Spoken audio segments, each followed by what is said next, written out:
Hola, bienvenidos. Les saluda la doctora Sofía Sobar Barro. Soy docente del colectivo de farmacología del Departamento de Ciencias Fisiológicas UNAM Managua. Continuando con las conferencias virtuales de farmacología, esta semana hablaremos de antiasmáticos. Como su nombre lo dice, son fármacos que están encaminados a tratar la enfermedad, el asma como tal.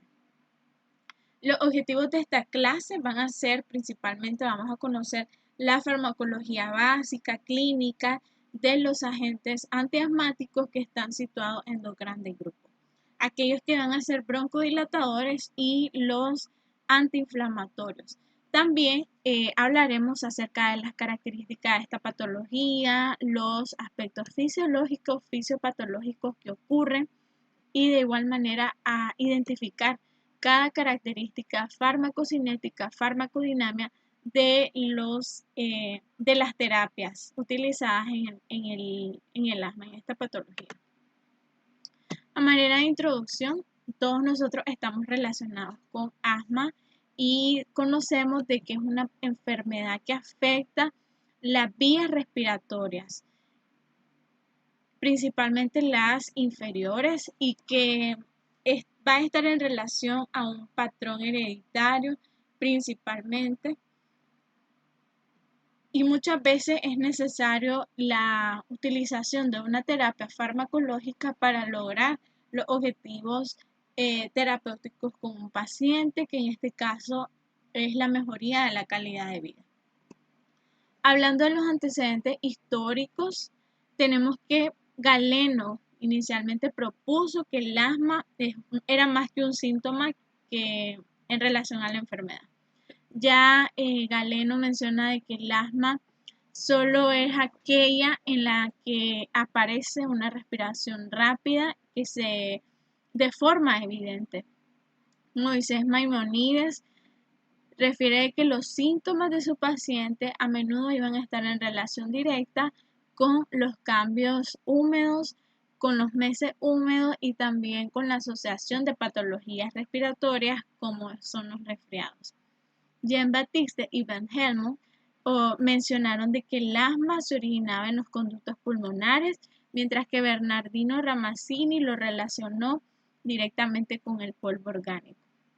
Ninguno de estos estaba lejos de lo que hoy conocemos en relación a los factores que desencadenan las crisis y el proceso inflamatorio como tal.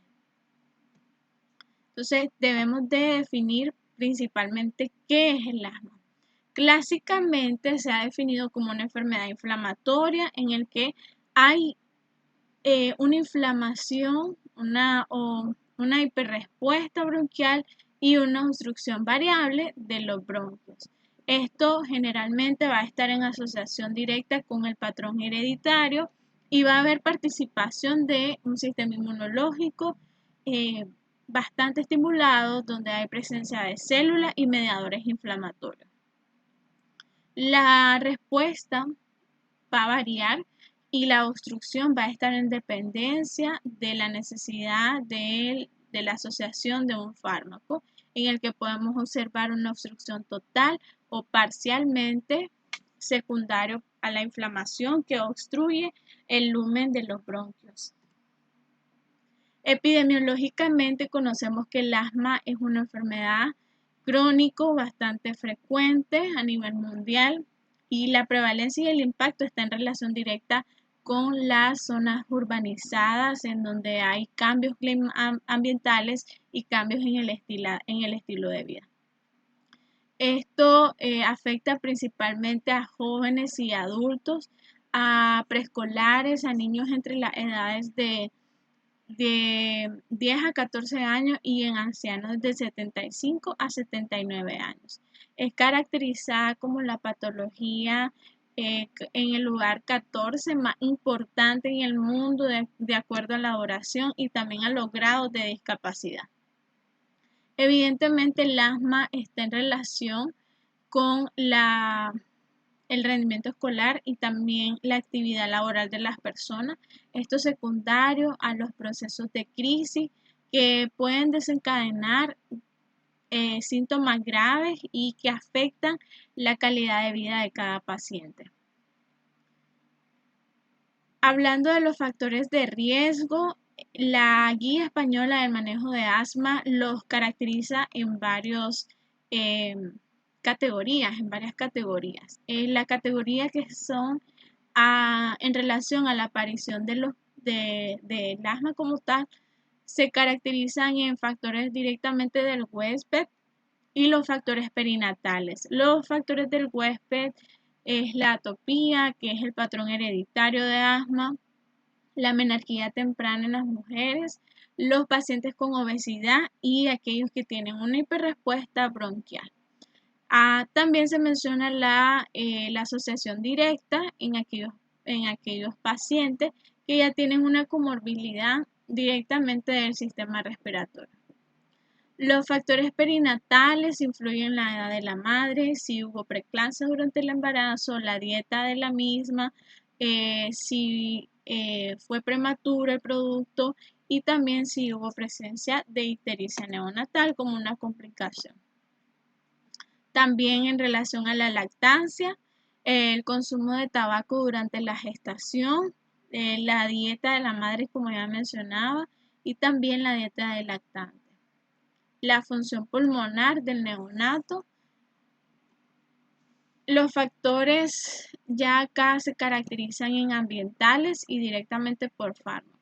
Ambientales, aeroalérgenos, alérgenos laborales, las infecciones respiratorias, tabaco, la contaminación ambiental. En fármacos se caracterizan o están en directamente relación el uso de paracetamol, antiácidos, antibióticos y las terapias sustitutivas hormonales.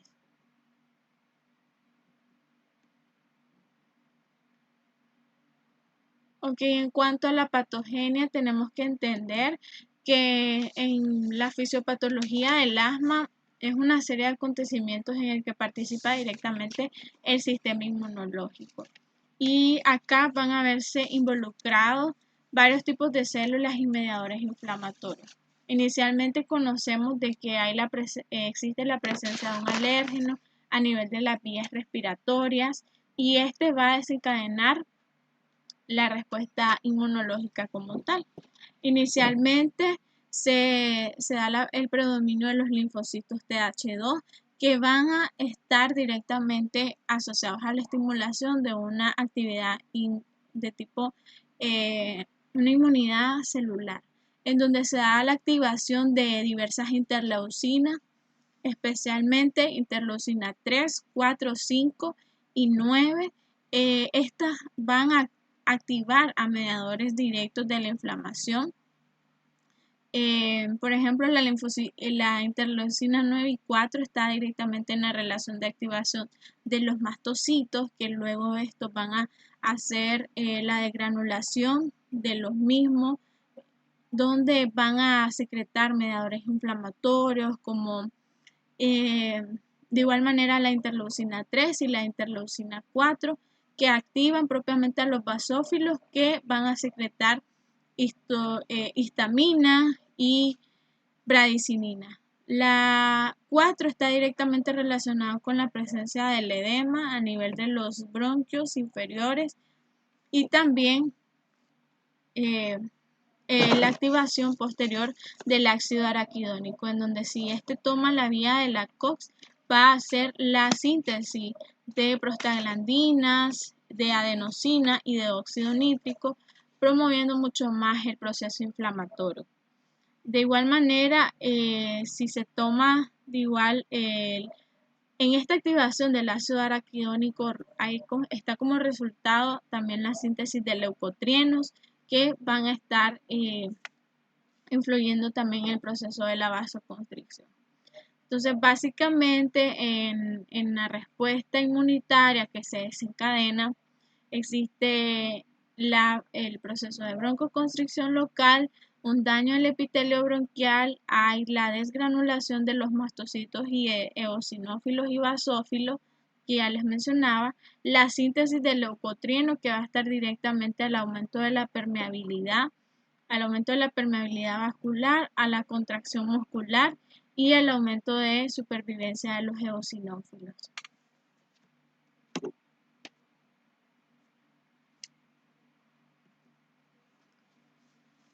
Una vez que se desencadene este proceso inmunológico, el paciente lo va a manifestar como disnea, sibilancias, la sensación de opresión en el pecho, incluso un reflejo vagal también de tos, y por eso es necesario que nosotros conozcamos cuando un paciente está en un proceso de asma o en una crisis asmática. Por eso de que GINA 2021 recomienda el siguiente algoritmo para el diagnóstico. Inicialmente se hace la valoración con una historia clínica y examen físico del paciente, donde existe la relación de los factores de riesgo, los factores hereditarios y también la clínica, lo que nosotros podemos evidenciar en el paciente. Si nosotros vemos de que es un paciente que está en urgencia y están todas las posibilidades de diagnóstico para asma, entonces inicialmente pues lo tratamos con una terapia empírica. Se recomienda corticoides inhalados o de vía sistémica y la asociación también de formoterol, y luego se prolonga la prueba diagnóstica entre 1 a 3 meses. Si el paciente no presenta una urgencia, entonces se caracteriza y se utilizan las pruebas de espirometría para hacer la valoración del volumen expiratorio en un minuto.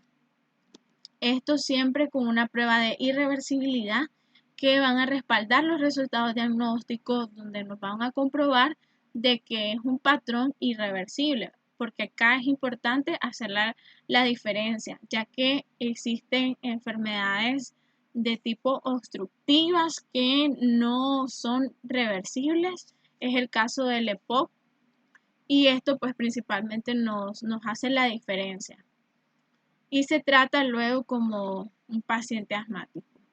Si los antecedentes y las pruebas diagnósticas no relacionan nada que evidencia un proceso inflamatorio como tal y no hay irreversibilidad tampoco, entonces se hace un diagnóstico alternativo y se descarta completamente la patología de asma.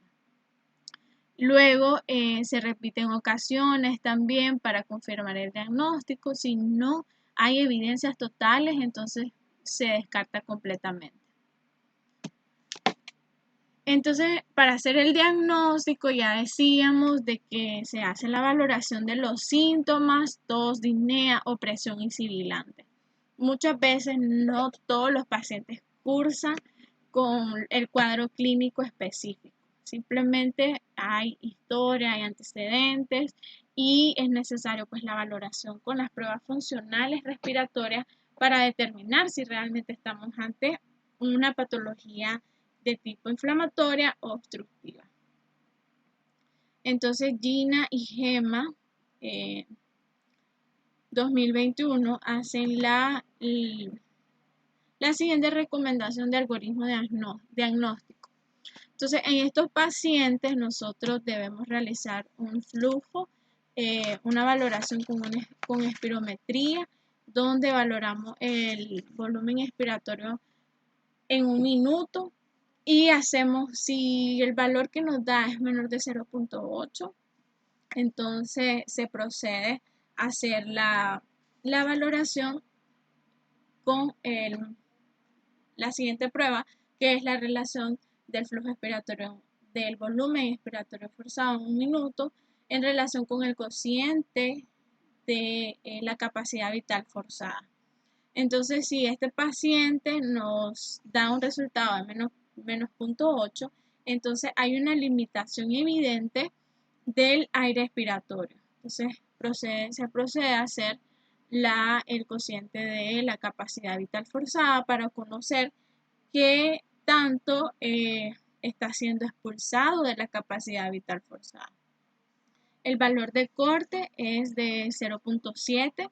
Entonces, si el valor nos da por encima de mayor de 0.7, entonces se proceden a hacer una revaloración con un test que aplican un fármaco broncodilatador y valorar posteriormente mediante el FEP si hay o no irreversibilidad, es decir, si hay un aumento mayor del 12% o su equivalente 200 ml, entonces hacemos diagnóstico y se caracteriza como un paciente asmático. También, si el valor es menos del 12%, entonces luego se pueden hacer revaloraciones con una variabilidad domiciliaria en el flujo expiratorio máximo.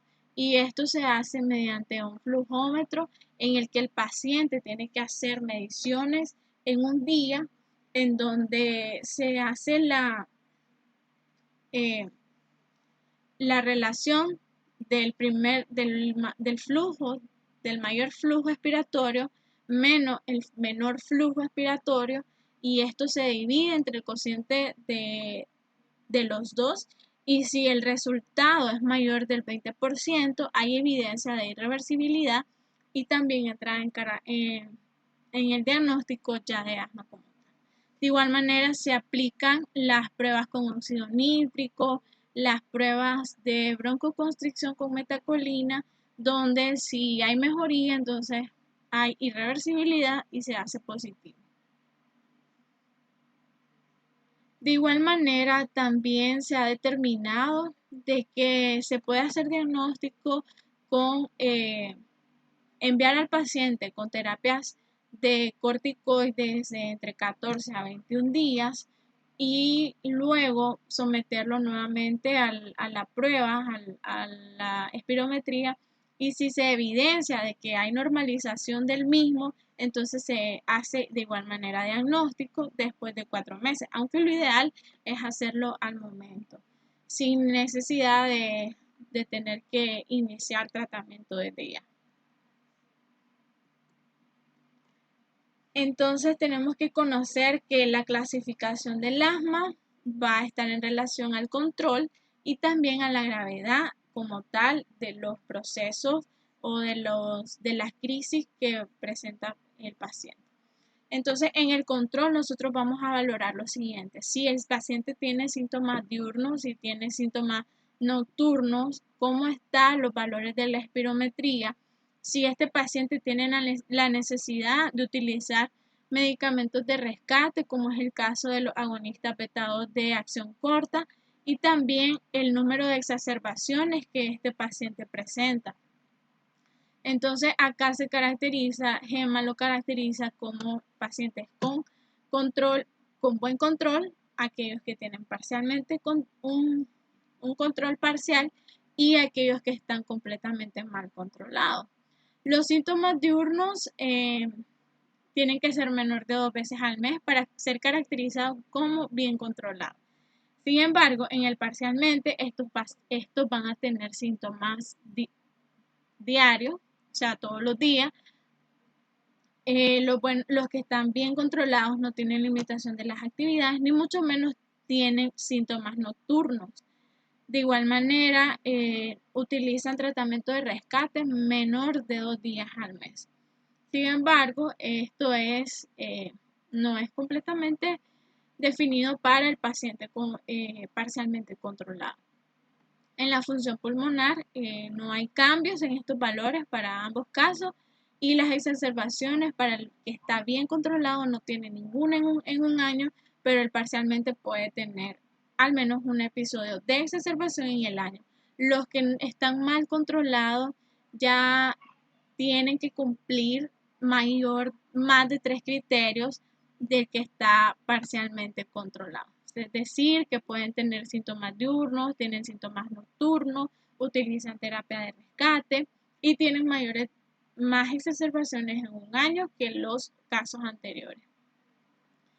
En cuanto a la clasificación de la gravedad, importante recalcar de que aquí GINA no hace ningún tipo de diferencia entre estos, no lo valora, pero GEMA sí lo clasifica de esta forma y también lo sitúa en cuanto a la clasificación de la gravedad si los síntomas son de forma intermitente, persistente leve, persistente moderada y persistente grave. Esta es una de las clasificaciones que sigue persistiendo en cuanto a las guías anteriores de los años pasados. Entonces, en los intermitentes, los pacientes tienen síntomas diurnos menor de 2 veces, 2 episodios a la semana. Los persistentes leves sí ya tienen más de 2 veces a la semana. Los moderados ya tienen episodios diarios. Y los graves más de una vez al día, o sea, más episodios durante el día. Los medicación de alivio son como los pacientes que bien controlados, pero esto en relación a la semana. Lo usan menos de 2 veces a la semana. Los persistentes leves ya sí lo hacen más de 2 veces a la semana y los moderados siempre su característica de que están en diarios. Los graves ya es más de una vez en el día. Los síntomas nocturnos tienen la misma característica, de igual manera no tienen limitaciones en las actividades y la espirometría tiene un valor aceptable, mayor del 80% para el volumen expiratorio forzado en un minuto. Mientras que ya el persistente grave tiene un volumen expiratorio en un minuto menor del 60%. Y las exacerbaciones son más de un año en el que está persistente leve. Entonces, estas clasificaciones son importantes de igual manera para nosotros dirigirnos al tratamiento que es de manera escalonada. Que lo vamos a ver más adelante. Ahí nosotros nos vamos a dirigir si este paciente necesita un escalón 3, un escalón 4 o 5, en dependencia a las características de los síntomas que están presentando. En cuanto a la farmacoterapia, vamos a hablar de las características farmacocinéticas de los antiasmáticos. Y este es un esquema de la clasificación en el que se sitúan en 2 grandes grupos. Lamentablemente estoy viendo que acá en la pantalla no está algo recortada en la parte de mi izquierda, pero se entiende perfectamente. Entonces, los antiasmáticos se van a dividir en broncodilatadores y aquellos que van a actuar en la respuesta inflamatoria que está pasando en esta patología. Los broncodilatadores se encuentran los agonistas beta-2 que se dividen en acción corta y acción prolongada. Las metilxantinas que actualmente pues no son tan utilizadas por sus altas reacciones adversas, su alta frecuencia de reacciones adversas y además de que tienen que ser muy vigilados, ya vamos a hablar a profundidad de ellos. Aquí también está la presencia de los anticolinérgicos, que era también fármacos que mirábamos en el seminario del sistema nervioso. Aquí ya los vamos a ver más detallado y propiamente en la función pulmonar, recordando de que hay presencia de receptores muscarínicos a nivel pulmonar. En los antiinflamatorios está dirigido para los fármacos de corticoides y antagonistas de los mediadores, donde van a dividirse en inhibidores de los mediadores, en antihistamínicos y antileucotrienos.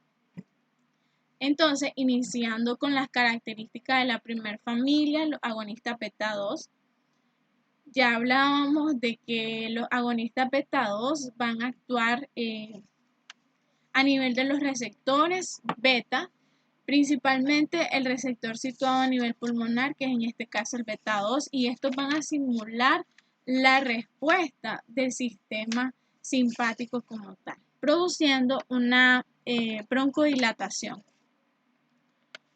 La administración de esta familia, especialmente en asma, se realiza a nivel inhalatoria, por vía inhalatoria, y como ya les decía, son clasificados en agonistas de acción corta, que también se conoce por sus siglas en inglés, SABA, y los agonistas receptores beta-2 de acción larga, que es un error.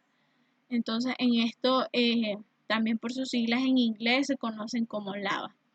se encuentra formoterol, salmeterol, indacaterol. El salbutamol, de que muchos de nosotros también pues ya los conocemos, lo hemos escuchado, y hoy vamos a hablar acerca de esta familia. ¿Cuál es el mecanismo de acción?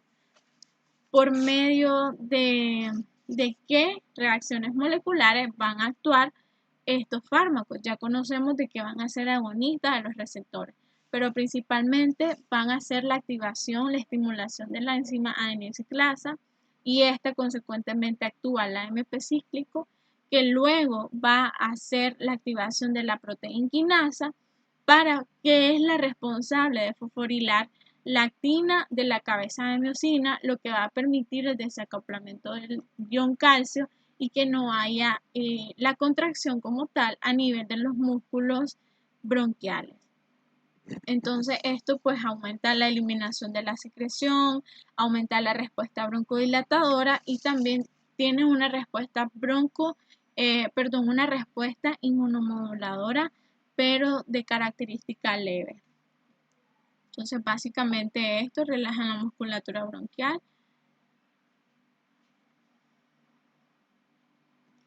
¿Cuál es la farmacocinética? Estos fármacos son absorbidos a nivel de las vías respiratorias y van a hacer efectos adversos, que es una de las ventajas de los tratamientos utilizados por vías inhalatorias, debido a que estos tienen menos efectos adversos, tienen una acción propiamente local, porque van a actuar a nivel del sistema respiratorio, y estos generalmente no van a ser metabolizados.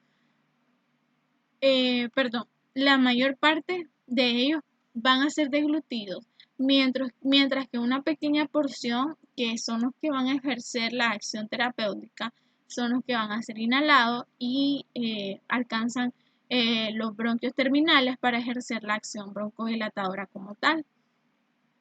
Entonces, luego pueden distribuirse a regiones más periféricas que las vías respiratorias.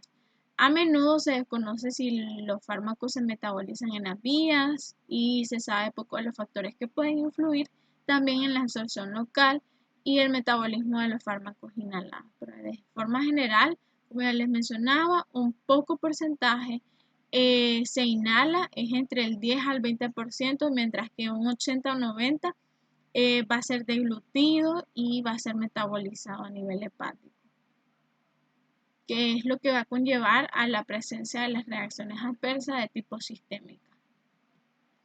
Entonces, ¿cuáles son las contraindicaciones de los agonistas beta 2? Recordemos de que estos fármacos van a estar en relación directa al aumento también del potasio intracelular. Por lo tanto, su contraindicación está en aquellos que también ejercen una acción de hipercalemia. Es el caso de los digitálicos, de los diuréticos y también de los betabloqueadores, porque van a hacer lo contrario de la acción de ellos mismos, y en fármacos de hipercalcemiantes. Hablando de las reacciones adversas de los agonistas beta 2, las principales van a ser por la estimulación de los receptores beta. La más conocida es la taquicardia, la sensación de palpitaciones, arritmia, nerviosismo, insomnio, cefalea e incluso calambres o espasmos locales. En cuanto a la tolerancia, el tratamiento continuo con agonistas a menudo ocasiona tolerancia, desensibilización, disminución en la sensibilidad, y puede consecuentemente llevar a la regulación descendente de los receptores. En personas sanas, la tolerancia broncodilatadora no es un dato consistente después de la administración de altas dosis inhaladas de salbutamol. En personas asmáticas, por lo común, no se observa tolerancia de los efectos broncodilatadores de los agonistas beta 2. Es la importante aclaración, y de los usos terapéuticos, porque también fundamentamos la aplicación de ellos en los pacientes asmáticos. Continuando con los fármacos, esta vez hablamos de las metilxantinas y cuál va a ser su acción específica. Las metilxantinas que entran en esta clasificación: aminofilina, teofilina, doxofilina, y estas tienen aspectos químicos. La teofilina es una metilxantina que es similar a la estructura de las xantinas dietéticas, que las encontramos comúnmente en la cafeína y en teobromina. La aminofilina va a ser una sal de etilendiamina y se utiliza para incrementar la solubilidad a pH neutro.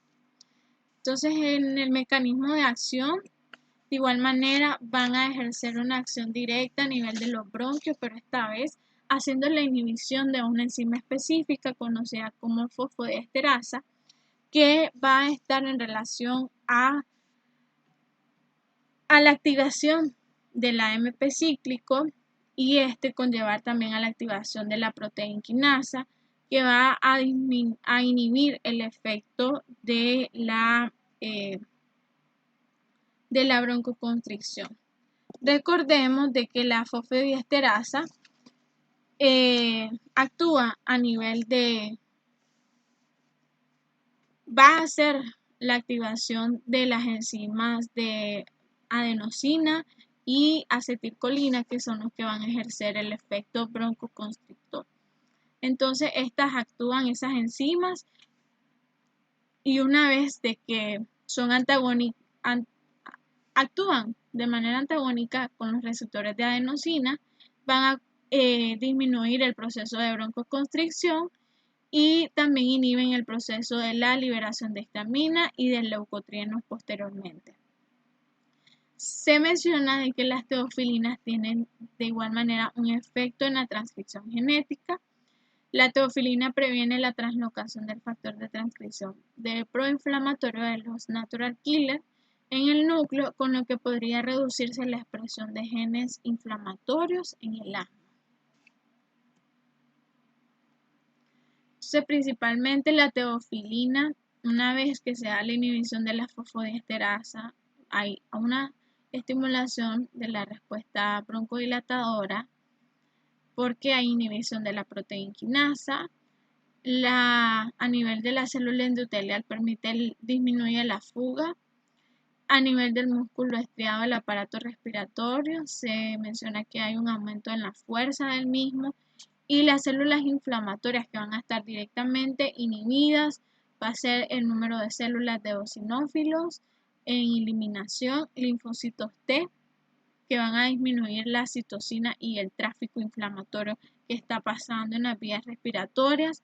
Disminuyen las células cebadas, que son las que desgranulan y liberan los mediadores inflamatorios, y los macrófagos, que también disminuyen la presencia de citocinas. Hay un estímulo de macrófagos. En cuanto a las características farmacocinéticas, factores que afectan la eliminación de teofilina: en el incremento de la eliminación, aquellos que inducción enzimática por la administración simultánea de los fármacos que van a actuar en la unidad CYP1A2, la presencia de tabaquismo, marihuana, porque hace estimulación directa, regímenes alimenticios con alto contenido de proteínas y bajos en carbohidratos. También se mencionan aquellos que disminuyen la eliminación, como es el caso de los pacientes con ICC, hepatopatía, neumonía, pacientes con edad avanzada, donde están disminuidas las capacidades metabólicas. Incluso las infecciones virales y la aplicación de vacunas están descritas, que hacen la disminución de la eliminación de la misma. Entonces, estas son absorbidas de manera oral. Hay presentaciones en tabletas y también en presentaciones intravenosas.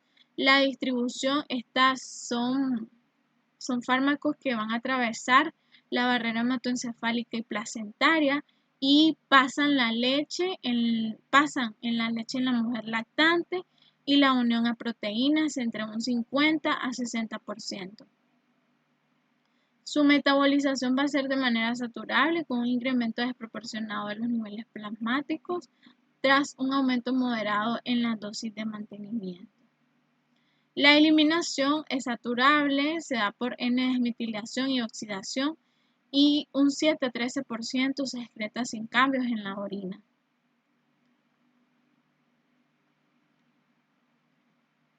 Hablando con las vías de acuerdo a las vías de administración, aquí hay que tener especial atención con el uso de las metilsantinas, ya que estos tienen efectos adversos bastante frecuentes, por eso su uso se ha limitado bastante.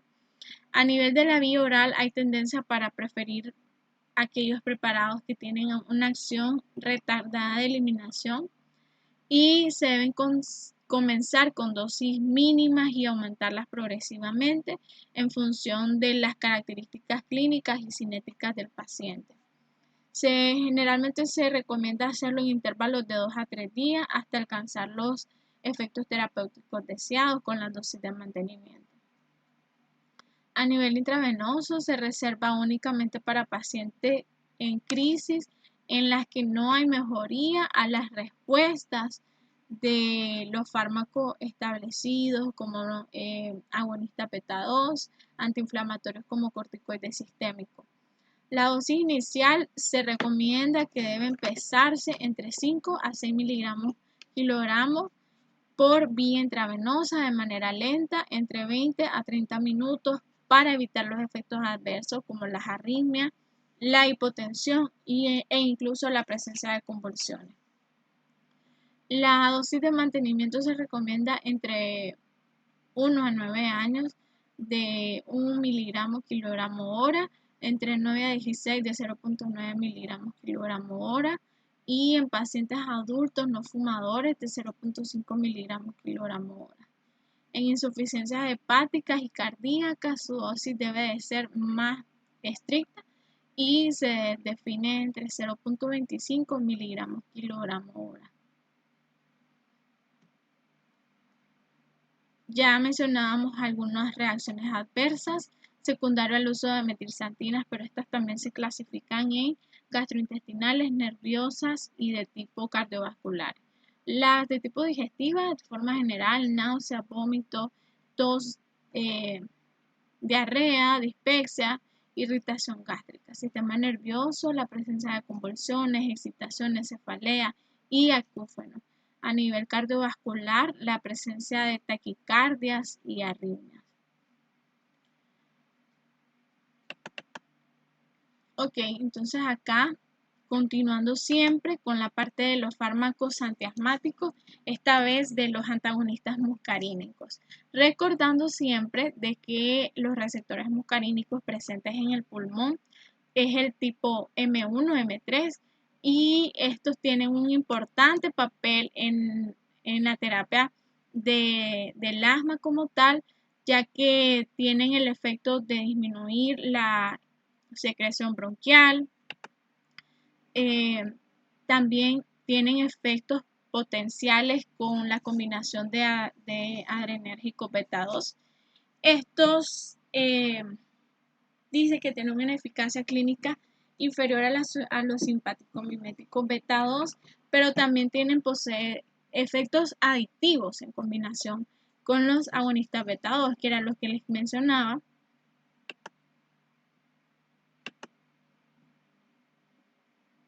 Debido a que estos fármacos van a potenciar, van a actuar de manera conjunta y van a ejercer una mayor respuesta farmacológica en combinación a que hacerlo únicamente de forma separada. Debido a que los muscarínicos tienen una amplia distribución a nivel del organismo, estos al hacer aplicación o al hacer uso también pueden llegar a presentar las reacciones de tipo sistémicas de acuerdo a la antagonización de los mismos. Estos también tienen la misma característica de clasificación que los agonistas beta 2 porque se caracterizan en acciones, los que actúan de forma corta y aquellos que van a tener una acción más prolongada. Se conocen en sus siglas en inglés como SAMA, bromuro de hipatropio, que tienen una acción corta, y LAMA, los que tienen una acción larga, y aquí se encuentran tiotropio, aclidino, glicopirrono. Como su nombre lo dice, antagonizando el mecanismo, los receptores muscarínicos, esto lo van a hacer de una forma específica mediante de igual manera, el bloqueo de enzimas secundarias a la activación del sistema simpático, del sistema parasimpático, en donde se da la estimulación de la fosfolipasa C, y esta estimula la presencia del deacilglicerol, la proteína quinasa C, que normalmente van a ejercer una función a nivel celular en el aumento de la secreción mucosa, mientras que al haber un bloqueo de estas mismas, se va a disminuir el proceso de la secreción, hay disminución de la secreción mucosa bronquial, y también tienen efectos a nivel indirectamente a nivel del músculo liso como tal, ocasionando también o estimulando la broncodilatación de igual manera. Es importante mencionar, antes que se me escape, que entre los fármacos que se encuentran en esta familia, el hipatropio es conocido como un fármaco que va a hacer la acción a nivel de todos los receptores, mientras que tiotropio tiene acciones específicas únicamente a nivel del receptor M1 M3 que están situados en el pulmón.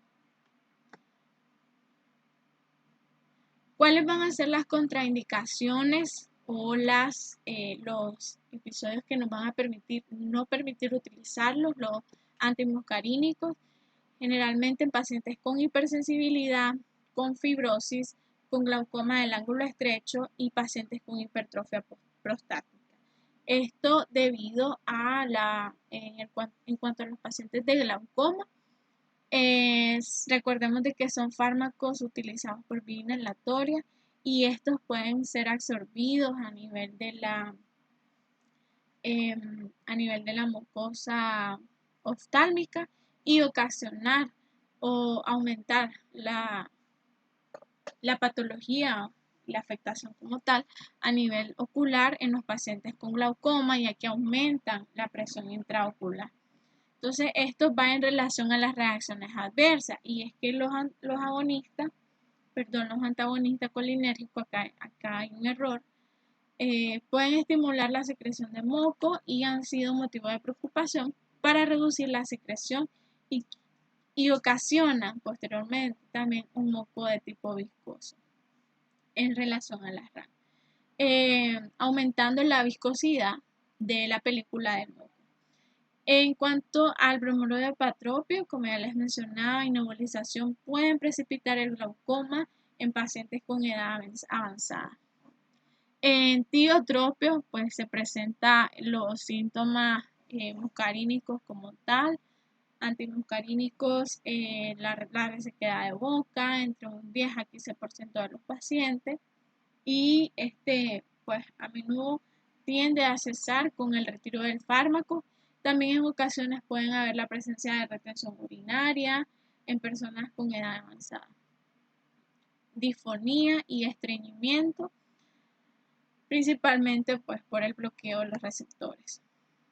Entonces, ya entrando a la parte de los fármacos antiinflamatorios, hablaremos de corticoides o los corticosteroides. Estos son fármacos que están ampliamente utilizados en las neumopatías y se introducieron como un tratamiento específico para asma después de su descubrimiento en 1950, y son los fármacos eficaces para dicho manejo. Incluso pues actualmente ya Gina recomienda utilizarlos desde el primer escalón en comparación a cómo se establecía en en años anteriores. ¿Cuál es el mecanismo de acción de los corticoides? Generalmente, pues, estos van a ser a nivel intracelular, a nivel de los receptores que se encuentran en el citoplasma celular. Estos interactúan con factores de la transcripción proteínicos y también modulan la coactivación del núcleo y pueden influir de forma directa en la síntesis de ciertas proteínas que son independientes de cualquier interacción con el ADN. Entonces van a estimular o pueden actuar a nivel de la transcripción de genes inflamatorios, ya sea de las citocinas, de las quimiosinas, de las moléculas inflamatorias, a nivel de los receptores inflamatorios, enzimas o proteínas.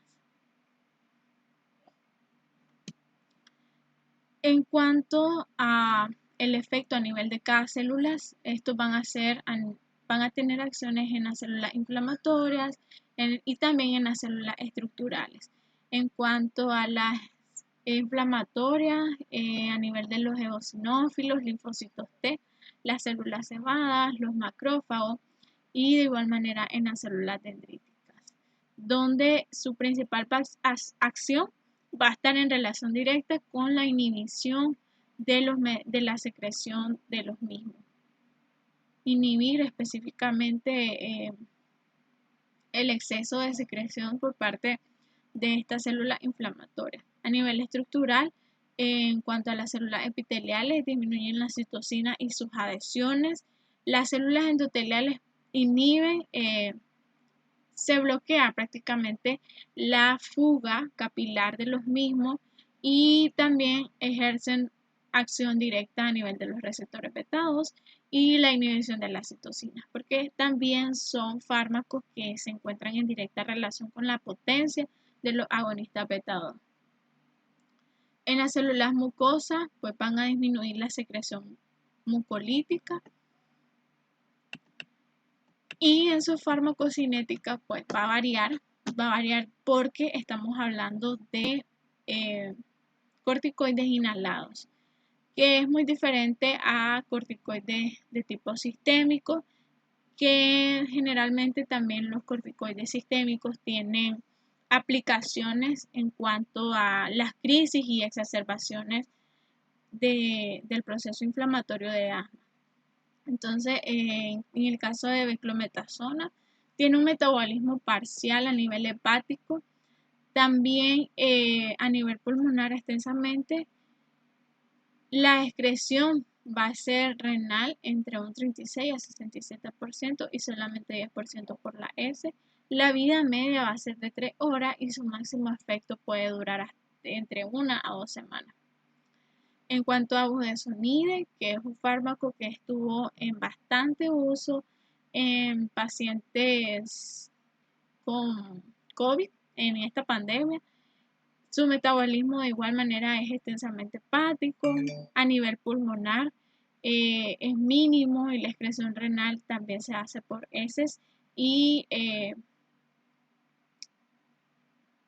a nivel renal y a nivel de entérico por la S. La vida media es similar a la beclometasona y al igual que su máximo efecto.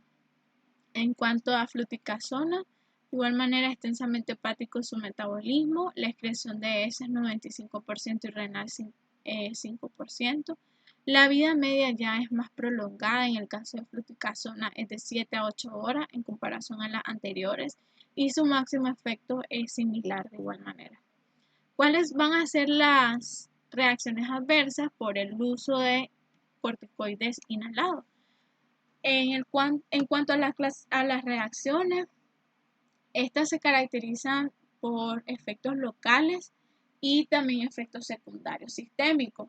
Los locales, que va a ser por la influencia de los corticoides a nivel de las mucosas, como es el caso de la candidiasis oral, de el proceso de un reflejo de tos y también de acuerdo a la inhalación que también están directos con la presencia de glaucoma. De acuerdo a sus efectos de atrofia y fibrosis, eh, pueden ocasionar la presencia de osteoporosis, cataratas, que ya mencionamos, y glaucomas, anomalías metabólicas, como es el caso de la glucosa, insulina y triglicéridos, eh, donde los pacientes con diabetes generalmente va a haber un aumento de los valores de glicemia. Por eso también no se recomienda utilizarlo en pacientes diabéticos. Están relacionados con trastornos psiquiátricos, como es el caso de la depresión y de la euforia, y están en directa relación, con la aparición de procesos infecciosos como neumonía, especialmente en pacientes avanzados, de edad avanzada, perdón.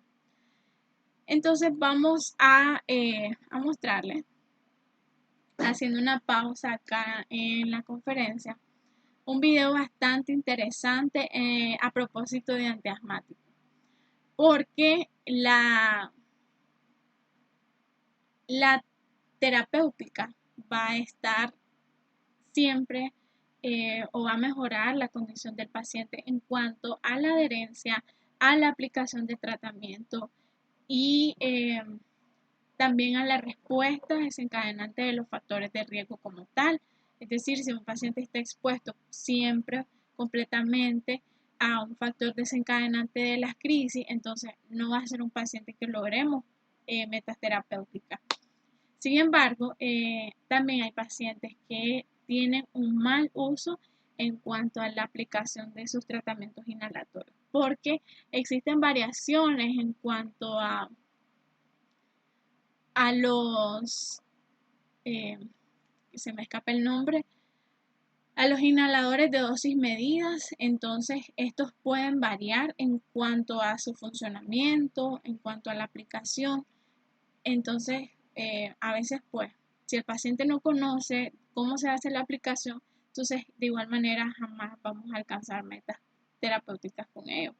Entonces vamos a reproducir este video, algo desestresante de igual manera y cómico por el hecho de que puede llegar a pasar.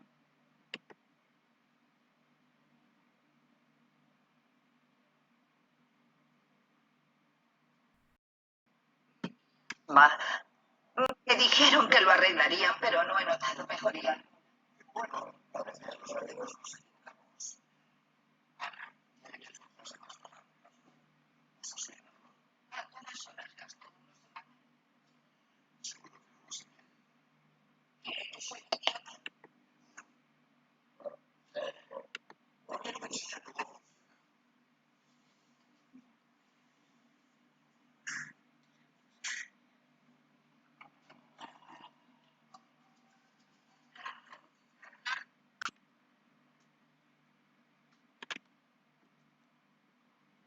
Entonces, como logramos ver, algo cómico, pero que puede pasar realmente. Entonces, siempre es necesario llevar la parte educativa en cuanto a la aplicación de tratamientos. Principalmente porque es una enfermedad que su principal administración o vías administrativas es a nivel inhalatorio. Continuando con las clasificaciones de fármacos, esta vez abordaremos de los antagonistas de los mediadores. Acá se encuentran las famosas cromonas, que son de 3 tipos: cromoglicato sódico, que está relacionado con la ketalina de la planta Amnivistan vixnaga, nedocromilo y ketotifeno. El ketotifeno es de igual manera ampliamente utilizado y estos fármacos pues son utilizados como profilaxis en el tratamiento del asma. Es decir, que no pueden ser utilizados en las crisis agudas porque no van a tener ningún efecto terapéutico especialmente. Su mecanismo de acción no está completamente claro. Sin embargo, se conoce que estos son estabilizadores de los mastocitos, de forma que van a impedir la degranulación y obviamente la presencia de histamina, que son los que participan en el proceso del edema y la inflamación a nivel local. Impiden el reclutamiento de las células inflamatorias en la vía respiratoria. También van a disminuir los efectos neuronales que son desencadenados por la irritación de los receptores neuronales a nivel de las vías respiratorias. De igual manera, en este grupo se encuentran los antihistamínicos. Estos van a inhibir la secreción de histamina y ya que esta simula muchas de las características del asma y esta sustancia pues es secretada por la célula cebada en respuestas asmáticas agudas, por lo que se ha establecido que los antihistamínicos pueden tener una relación específica en este padecimiento. Sin embargo, no vamos a hablar a profundidad acerca de esta familia, ya que está como tema de conferencia, donde hablaremos más profundamente de ellos. También se encuentran en este grupo los antileucotrienos. Estos son unos fármacos relativamente nuevos, donde su acción va a ser principalmente van a ser de dos tipos, aquellos que van a antagonizar los receptores de los leucotrienos y los que van a inhibir la síntesis propiamente de los leucotrienos. Entonces, esto se conoce que ejercen acciones broncoconstrictoras y proinflamatorias, donde van a estar en relación con el aumento de la permeabilidad bronquial, de la microvasculatura y también de la infiltración de la célula inflamatoria a través de los receptores CLT2 y también otros que totalmente no están identificados. En estos grupos se encuentran Montelukast y Zafirlukast y esto tienen una rápida absorción oral con una buena disponibilidad elevada a unión de proteínas, su metabolización es a nivel del citocromo P450. En cuanto a la administración, pues esto varía. El Montelukast se administra y va a estar en dependencia de la vida media de los mismos. En el caso de Montelukast se administra cada 24 horas, es decir, una vez al día. Y también el Zafirlukast se administra cada 12 horas. Estos fármacos no están recomendados en el proceso de agudo, sino en cuanto a los procesos crónicos para hacer un mantenimiento o tratar de tener un control en el paciente como una terapia de mantenimiento. Los efectos adversos principalmente son de tipo alérgico, por hipersensibilidad. También están relacionados con la presencia a nivel del sistema nervioso y no son efectivos principalmente para el asma de tipo alérgico, el asma inducida por ejercicio y secundario al uso de aspirina. Por eso son fármacos que son recomendados más para mantenimiento o procesos de tipo crónico. En los antileucotrienos, recordemos de que la síntesis o el ácido araquidónico, si toma la vía de la lipoxigenasa, va a comenzar la síntesis de los leucotrienos. Entonces, estos van a actuar directamente en la inhibición de la 5-lipoxigenasa y impiden la formación de los mismos. En este grupo está especialmente Sileutón, donde su vida es relativamente más corta en relación a los otros. Su metabolización es de tipo hepático, de igual manera a nivel del citocromo P450. Y la tolerancia pues, es bastante buena, lo único que se ha presentado que estos pueden aumentar las transaminasas hepáticas. Entonces, están asociados con casos poco comunes de disfunción hepática, por lo que se recomienda la vigilancia de la función hepática. También se ha descrito la presencia de el síndrome de Church-Strauss en pacientes que recibían antileucotrienos y no reciben de manera simultánea tratamientos con corticosteroides, lo que sugiere un vínculo directamente. De igual manera, se plantea que eh, se utilizan fármacos inmunomoduladores o anticuerpos monoclonales conocidos también. En estos hay varios, hay, hay una extensa lista de fármacos que actúan como inmunomoduladores. Podemos mencionar, por ejemplo, el metotrexato, ciclosporina, sales de oro, inmunoglobulinas intravenosas. Estos están indicados para el tratamiento de asma, ya que han tenido éxito cuando se necesitan reducir la dosis de esteroides locales. Algo que se me escapaba mencionarle en corticoides como una reacción adversa característica es la disminución de la función mineralocorticoide en los niños, lo que pueden ocasionar las deficiencias de las glándulas suprarrenales cuando son tratamientos prolongados. Y generalmente estos fármacos están indicados cuando no logramos control completamente de la crisis, es decir, cuando estamos ante la presencia de un asma de tipo severa, en el que ya no hay respuesta a corticoides de tipo inhalado, corticoides de tipo sistémicos y tampoco a los agonistas de acción prolongada. El tratamiento va a ser directamente porque esto van a inhibir a la inmunoglobulina E, que es la que va a desencadenar una respuesta de inflamatoria, inmunológica y también de tipo de hipersensibilidad. Esto porque la inmunoglobulina E específica es característica fundamentalmente del asma de tipo alérgico. En cuanto a los inhibidores de la inmunoglobulina E, el omalizumab,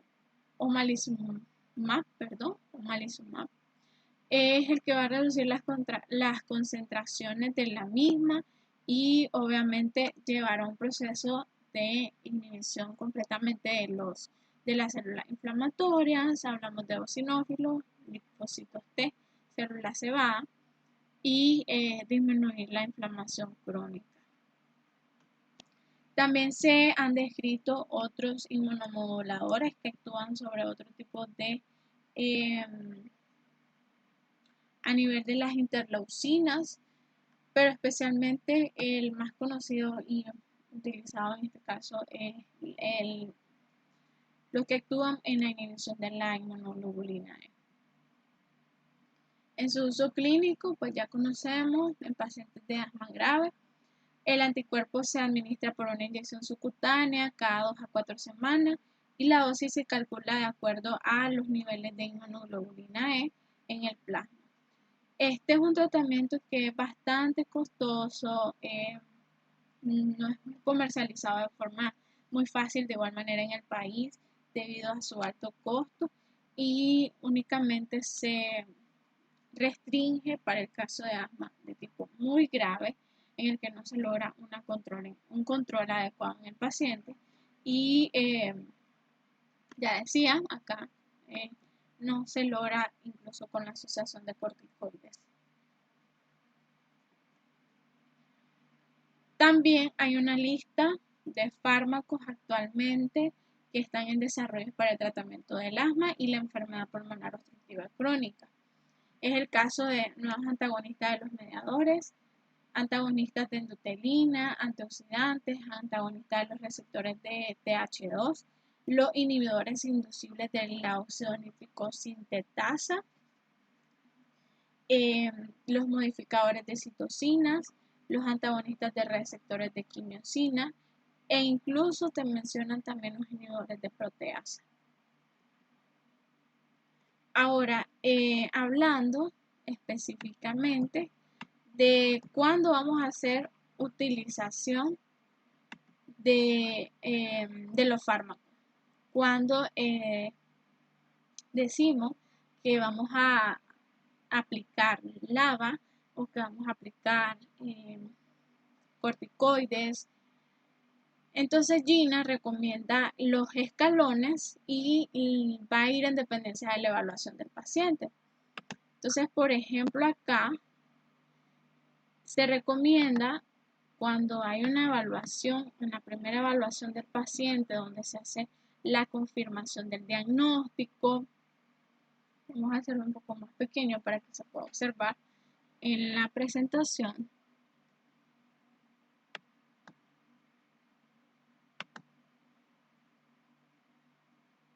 Ok, bueno. Entonces, en la primera evaluación donde se confirma el diagnóstico, se hace control de los síntomas y también de los factores de riesgo modificables, especialmente, y en las comorbilidades del paciente. Se hace evaluación de la técnica de la inhalación y la adherencia del paciente y la preferencia del paciente y los objetivos a lograr. Entonces empezamos acá. Gina recomienda en escala preferentemente controlado desde el paso 1, el escalón 1, en donde se recomienda la aplicación de un corticoide de tipo inhalado más únicamente corticoide inhalado en dosis baja. Ese es en cuanto al primer escalón, que son pacientes que tienen síntomas menos de 4 a 5 días en la semana.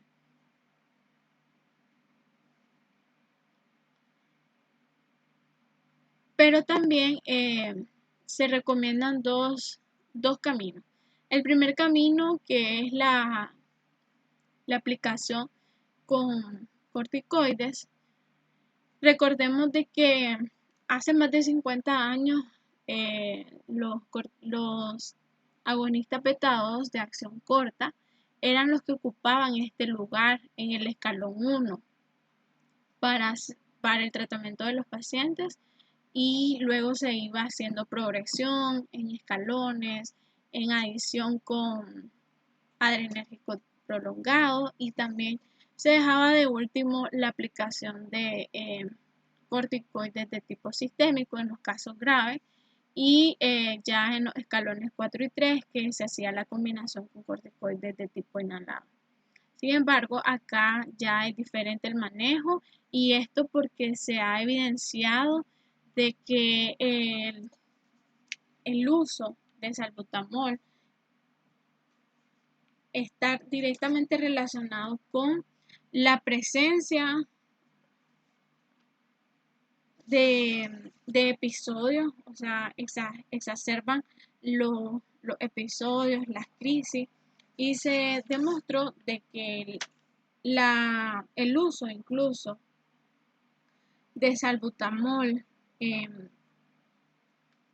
de manera inhalatoria más de 3 veces en el mes aumentaba la respuesta, aumentaba la broncoconstricción, y aquellos pacientes que utilizaban, son pacientes que utilizaban más de 3 inhaladores de salbutamol en el año, estaban en relación directa con el aumento o la presencia de exacerbaciones de tipo impredecible. Mientras que aquellos pacientes que ya tenían uso más de 12 inhaladores por año, se demostró que aumentaba el riesgo de muerte. Es por esa razón de que ya salbutamol no está dentro de los fármacos como primera línea en el tratamiento de asma. También se logró demostrar de que esto hacía la disminución de la broncoprotección, el aumento de las hiperreactividades bronquiales y también la disminución de la respuesta broncodilatadora con un aumento de la respuesta eosinofílica. Sin embargo, Gina establece otro tipo de opción en el caso de que los síntomas de igual manera sean menos de 2 veces al mes, pero que sea difícil utilizar la asociación de un LABA, porque acá el primer escalón recomienda la utilización de un corticoide inhalado a dosis baja más un LABA, que en este caso es formoterol. Sin embargo, cuando hay pacientes que debido al costo no pueden hacer uso de un LABA, entonces pueden utilizar la asociación de un SABA, pero únicamente en asociación. Y de preferencia que sea de acuerdo a la respuesta, de acuerdo a la crisis presente en ese momento. Ya se define eso en cuanto al paso 1 y 2, y luego refiere en el escalón 3, que son aquellos pacientes en que los síntomas, la mayoría de los síntomas está presente todos los días al despertarse, también en frecuencias de una vez a la semana o incluso más. Entonces acá ya de igual manera se dejan dosis bajas de mantenimiento de corticoides inhalados más formoterol. La opción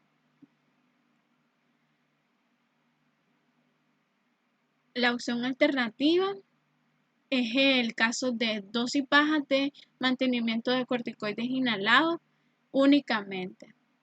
Luego, en el paso 4, que ya va a ser aplicado a aquellos pacientes que tienen síntomas diarios al despertarse con alguna vez a la semana, con asma de alguna vez a la semana, más la disminución de la función pulmonar. Entonces acá ya se aumentan dosis media de mantenimiento de los inhaladores de corticoides y la aplicación de igual manera la asociación con formoterol.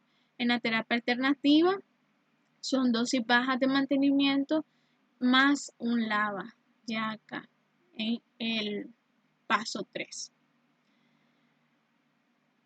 Mientras que en el paso 4 entonces ya se sitúa de igual manera al mismo escalón de la primera elección, de la primera opción, en el que ya son dosis medias altas de mantenimiento de inhibidores de inhaladores de corticoides y LABA.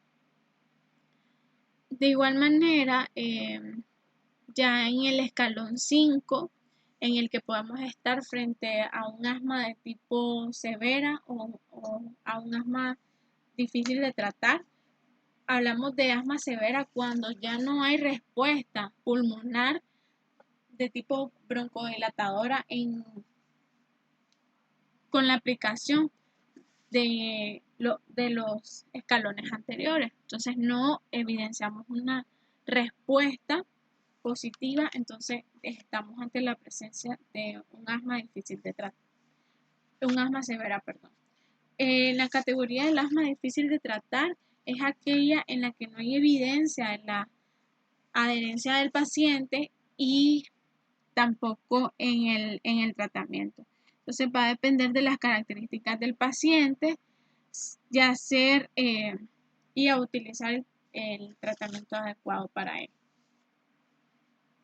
Entonces en esto pues tenemos que valorar, en el asma severa se debe valorar dos características principales.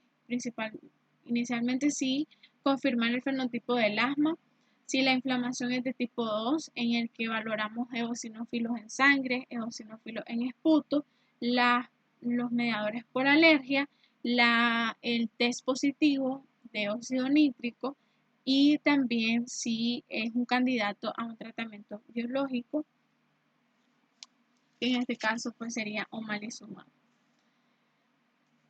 Como se describe en el escalón 5, ya saben, se utiliza la asociación de un LAMA, que es un antimoscarínico de acción larga, más la presencia de relacionar la evaluación fenotípica. Y se considera la utilización de alta dosis de corticoides inhalados siempre con la combinación de un LABA.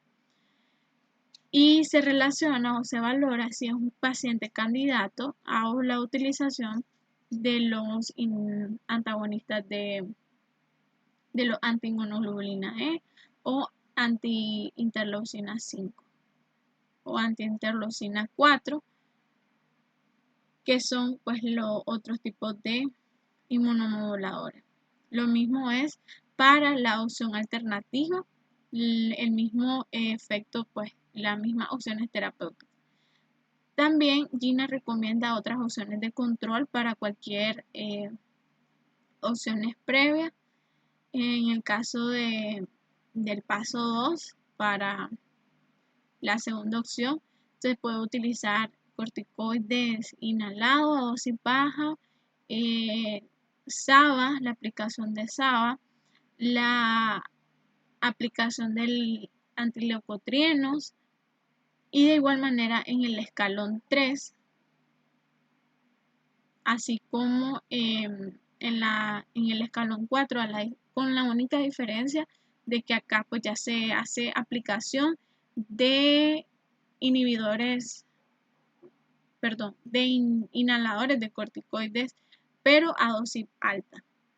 En el paso 5 se hace la valoración si se puede hacer la aplicación de acitromicina, principalmente porque estos tienen características igual de ser inmunomoduladores y antiinflamatorios, junto con la presencia ya la asociación de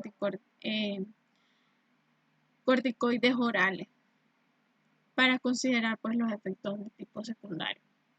Entonces, estos son los escalones a utilizar, y siempre en dependencia de la evaluación del paciente, del tipo de control en el que estamos o la clasificación de tipo grave que se presenta.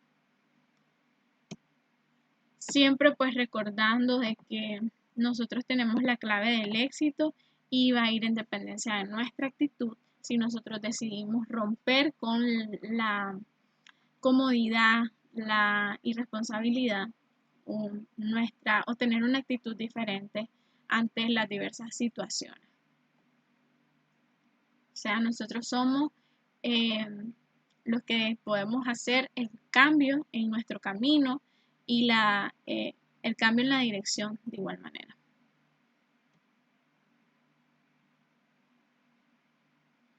Entonces, ya para ir terminando las conclusiones de esta clase, pues debemos de saber de que un diagnóstico oportuno va a permitir una mejoría en la calidad de vida de los pacientes con asma. También el tratamiento de elección actual, recordar, es la asociación de un corticoide inhalado a dosis baja más un LABA, que generalmente puede ser formoterol, perdón. También el uso de SABA como terapia única puede aumentar la mortalidad y el riesgo de las exacerbaciones. Ya mencionábamos por qué actualmente no se considera la primera opción terapéutica. Sin embargo, puede ser tomado en cuenta en aquellos pacientes que hay que valorar pues la presencia de costo-beneficio. El 80% de los pacientes que no tienen mejora de los síntomas es porque estos tienen una mala técnica de la aplicación de los inhaladores. Por eso la importancia siempre de hacer educación con los pacientes, con la técnica de inhalación, de inhalar el fármaco, perdón, en el que siempre pues tienen que hacer la aplicación completamente cerrando la boquilla del inhalador y antes de hacer la aplicación agitar el inhalador, ubicarlo en la boca, hacer un cierre con los labios para que no haya fuga de ningún tipo de las partículas, pero antes de esto hacer una inhalación profunda, ubicar el inhalador y hacer el